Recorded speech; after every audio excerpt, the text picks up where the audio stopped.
It's time for Agriculture, presented by Turkana Farms in Germantown, New York, a small-scale producer of heritage breed livestock and a wide array of vegetables and berries on just over 39 acres. They also produce a full array of garden vegetables, many of them heirloom varieties raised naturally, as well as an assortment of berries, including raspberries, blackberries, gooseberries, black, red, and white currants, mulberries, and elderberries. And now, here's Troy Spindler.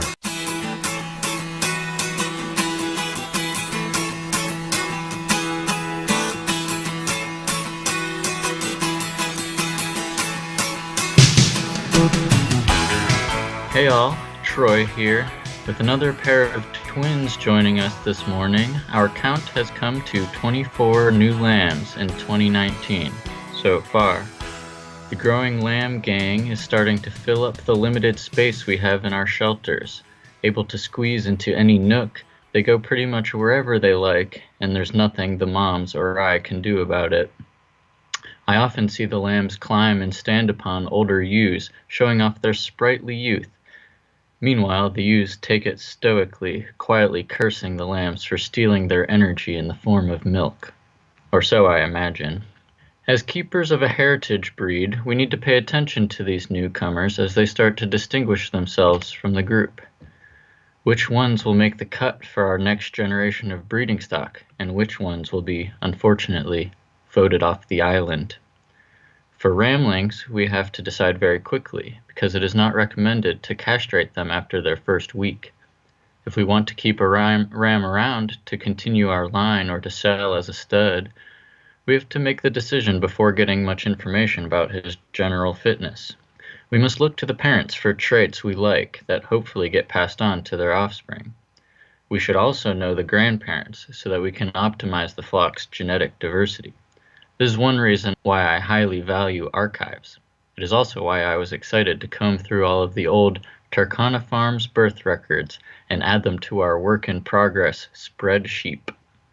Mark was happy to support my mission, but not without a bit of warning and apology for the state of the records. He handed over a large binder and several folders brimming with documents and pictures. I gladly accepted them, feeling like I hit a data motherlode. However, I soon learned this was not a simple copy-paste task, but rather a complex logic puzzle. The data I was eager to uncover was not as clean and clear-cut as I expected. Many records were missing, some contradicted each other, and others were simply illegible. This was not a gold mine. It was an archaeological dig. I was excavating the family tree of our flock. My own family, as a whole, is quite fascinated with genealogy, although it's my sister, Beth, who does most of the digging for us. A natural archivist, she loves to hunt down marriage certificates, census records, visa affidavits, or at the very least, any evidence that two people were in the same village at the same time. However, these prey can be quite wily and elusive at times. In one seemingly straightforward case, Beth tried to find the link between our great-grandmother, Ava Margulies, and her supposed cousin, Sidney Margulies. The relationship is significant because Sidney sponsored Ava's family, which included our grandfather, to immigrate to the U.S. during World War II. It all seems to make sense. They have the same last name, and they claimed to be cousins. Well, it turns out actually proving this to be true is rather fraught with dead ends and misdirections. Trying to find out who Sidney's parents were, Beth discovered that Sidney actually went by Osias before he immigrated to the U.S. in 1920. This anglicization was a common occurrence for immigrants coming to America as part of the assimilation process. As it turns out, this was also common for the sheep coming to Turkana Farms as well. In a twist on anglicization, Mark and Peter would Turkicize the names of rams coming in from other farms. I was thrown when some ewes were registered as being sired by King, while the birth record showed the same ewes being born to Crawl. Apparently, they were the same ram before and after assimilation into Turkana society. At least I can ask Mark when I run into discrepancies like this. Beth instead needs to wade deeper into the document swamp. Beth traced Sidney's family to the small town of Podkamian in present-day Ukraine, a region then known as Galicia. My sister laments that Galician birth records are notoriously spotty because so many were lost or destroyed in both world wars. I, on the other hand, am wondering which conflict rid us of the records of any sheep born in 2013, along with several missing from 2014, 2016, and 2018. Was it perhaps the campaign against encroaching groundhogs, or maybe the never-ending war on weeds? In spite of the marauding armies, my sister managed to confirm that Sydney's father was Isaac Margulies and his mother was Rushel Laja Grunseid. Now, in order to prove cousinhood between Ava and Sydney, Beth has to show that Isaac and Ava's father, Abraham, have the same parents. Through a combination of census records, more Galician birth records, and a rather fruitless attempt to locate Isaac's headstone, Beth managed to find an Isaac, an Abraham, and a Moses, all born to a Chaim and Blaim Margulies. Pardon my pronunciations.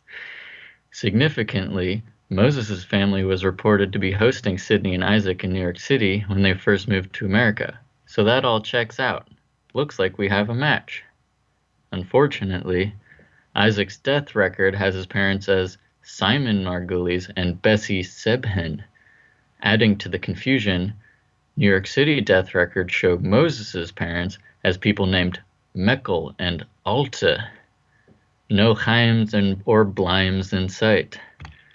Beth suspects Simon and Bessie could be anglicized versions of Chaim and Blime, but who are Meckel and Alta? As Beth puts it, death records are notoriously tricky sources of parentage, as the information is provided secondhand from the person reporting the death. So, could these records be wrong? When the American Karakul Sheep Registry says Nuket II was born to Kala, but our birth record says her mom was Aisha, who am I to believe? The bureaucrat who signed off on this one of many registration certificates, or the person who likely found the lamb the morning of its birth? Perhaps all of these Isaacs, Abrahams, and Moseses are just coincidentally near each other at the right times. How many Jewish families from Eastern Europe named their sons Isaac, Abraham, and Moses, and then moved to New York? Genealogical research can put a strain on your wits. Beth says she's always hoping for records and then cursing them when she finds them. Maybe we should just believe people when they say they are cousins. Although, if her theories are correct, Beth's digging will have uncovered several new branches to our family tree. Likewise, now I know many of our sheep are descended from ewes named Panda, Cookie, and Sparkler, and some from a ram named Ryan. In the end, I think my efforts have yielded a great deal of information.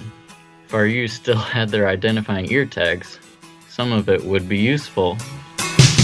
Agriculture is underwritten by Turkana Farms, LLC, a small-scale producer of heritage-bred livestock and a wide array of vegetables and berries on just over 39 acres in Germantown, New York. More information, 518-537-3815.